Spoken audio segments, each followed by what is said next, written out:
Shalom saudara sekalian, bagaimana kabarnya hari ini?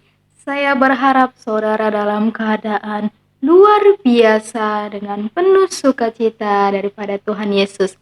Amin saudara. Baiklah saudara, pada hari ini kita akan mendengarkan kesaksian part 2 dari kesaksian saudara kita Fajar Trisutresno ketika dia menerima Tuhan Yesus dan melewati setiap proses-proses yang dia alami dalam kehidupannya.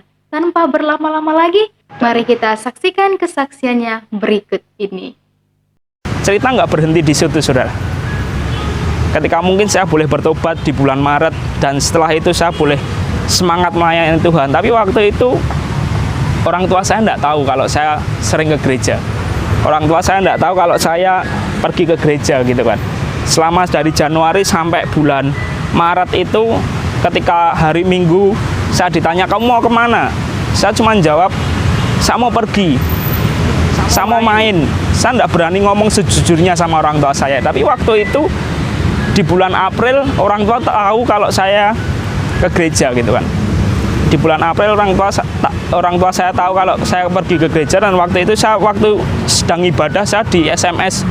Waktu itu zaman SMS gitu kan, saya di SMS cepat pulang.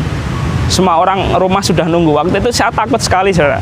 Saya merasa apa ya? Yang selama ini saya sembunyikan akhirnya ketahuan gitu kan. Saya merasa takut sekali, dan pada waktu itu saya sampai rumah saya dimarahi habis-habisan. Orang tua marah gitu kan. Kebetulan papa saya udah nggak ada, kakak saya 2, mama saya 1 gitu kan. Bener-bener mereka marah gitu kan, nangis-nangis, mungkin kecewa dengan saya apa yang sudah saya lakukan. Tapi waktu itu saya cuma bisa diem gitu kan. Saya nggak bisa ngomong apa-apa, saya cuma bisa diem. Dan waktu itu setelah kejadian itu saya kok ikut Tuhan seperti ini gitu kan. Kok ikut Tuhan itu seberat ini. Waktu itu orang tua bahkan sampai ngomong, kamu pergi aja dari rumah. Kalau kamu tidak nurut sama orang tua, kamu pergi aja dari rumah. Waktu itu saya cuma bisa diem, saya tidak bisa ngomong apa-apa waktu itu. Dan waktu itu setelah besoknya saya sekolah, saya udah nggak niat sekolah, saya udah nggak niat ngapa-apa. Rasanya itu pengen kayak bunuh diri gitu, saudara.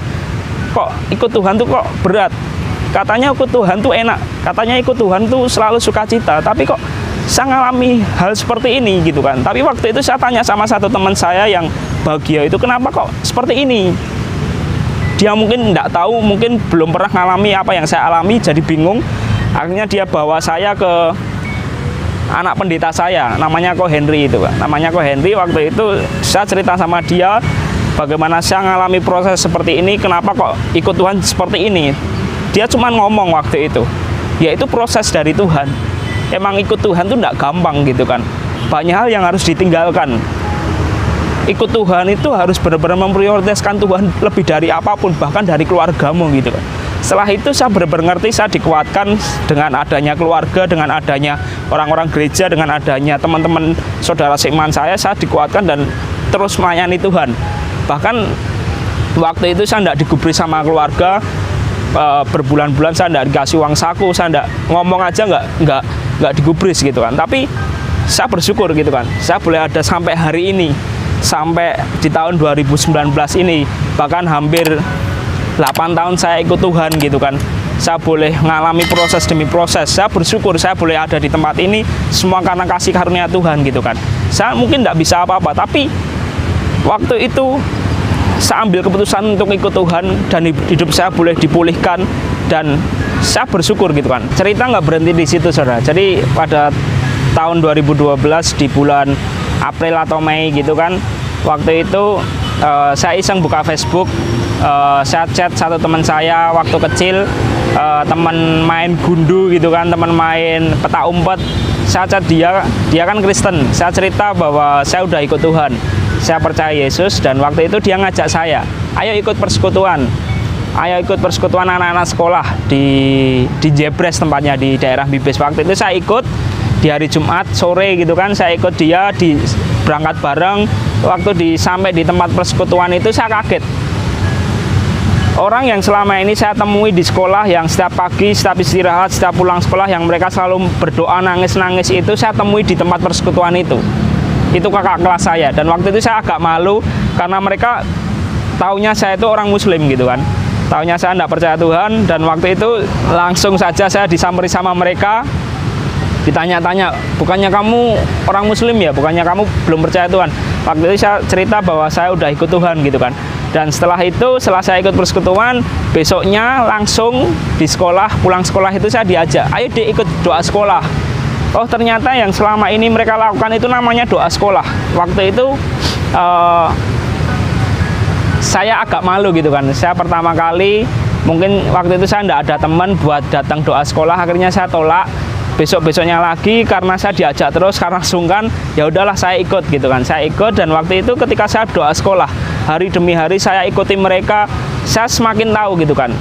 Oh selama ini yang kakak kelas saya lakukan, mereka berdoa nangis-nangis itu berdoa untuk memberkati sekolah, untuk berdoa untuk guru-guru, berdoa untuk teman-teman yang nakal biar dijumpai Tuhan Yesus, untuk berdoa untuk teman-teman yang mungkin belum percaya Tuhan, bisa percaya sama Tuhan, bisa ditemui Tuhan, bisa dipulihkan Tuhan. Dan waktu itu saya bersyukur gitu kan.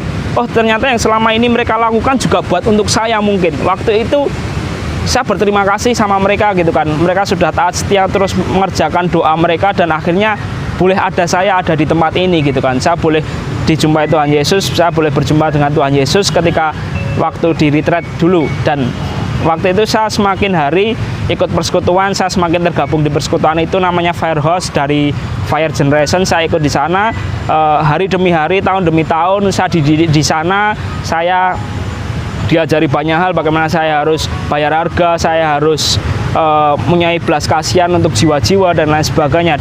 Dan pada waktu itu saudara, di tahun 2014 ketika saya kelas 3 SMA, saya mengalami pergumulan yang mungkin saya bingung, saya harus lanjut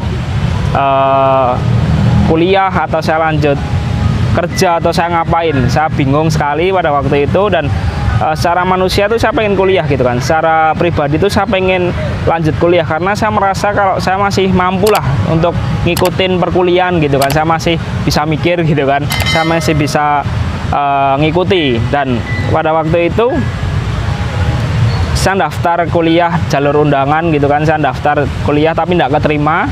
Dan lanjut itu saya cerita sama teman saya yang udah biayai saya sekolah, saya cerita aku harus kerja atau harus kuliah atau harus ngapain gitu kan.